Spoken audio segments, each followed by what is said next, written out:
Stuart, we're back again talking to our different department directors throughout the city about questions and emails that you guys have sent in to us. And today we're here with Chief Tumminelli to discuss public safety and how law enforcement has been responding to the coronavirus situation.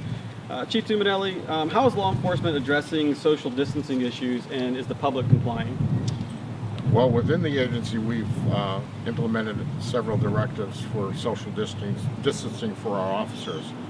As well as the public outside, officers are just looking for larger groups that fall into that 10-person category regarding the governor's orders, 10 persons or more in a group. And they're asking these people in the groups to just practice social distancing.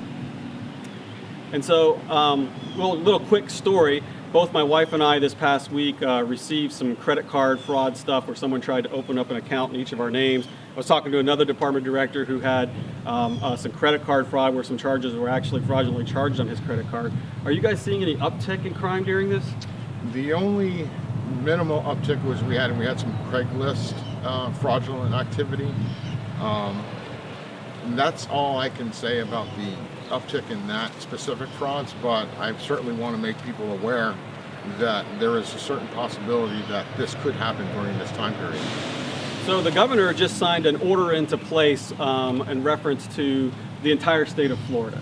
And so a lot of citizens out there in our community now wondering how that affects them and what is law enforcement's reaction going to be to that order. Are you guys out there stopping cars and the bread truck and the laundry truck delivery person? How are you guys responding as it relates to the enforcement of the order?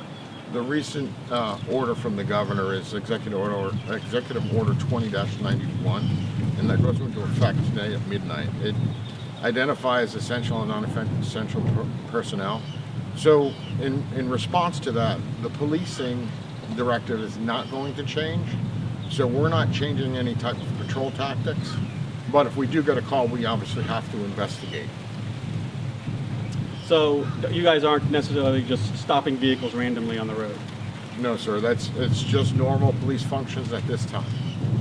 Okay, so your officers, obviously, they have to respond to calls for services. So if they were to come in contact with someone who has COVID, do you guys have protocols in place as it relates to how they're responding to people who may be infected, and then what you guys are doing internally to keep staff at the highest staffing levels possible? So in response to the calls, we obviously have to change the way we do things with this COVID threat. We do respond differently to calls, and I want to make the public aware that, in response to that, officers may or should stay 6 feet away from you and keep that social distancing. As far as medical calls as well, we do have personal protective equipment that we utilize, masks, eye protectors, gloves, and we do have gowns if needed. So we do have a large amount of directives in place for the protection of us and the protection of the public as well.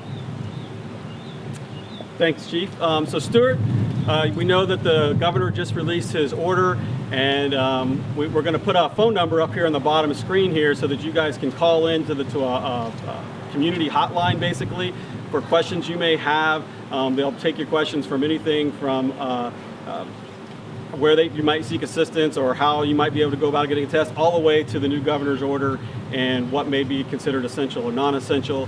And we just want to make sure that you guys remember to follow all the protocols in place, and remember that you are acting as if you or your friend or your loved one has the COVID virus, so that you're not out there possibly spreading it to others. And that's our campaign as it relates to just in case.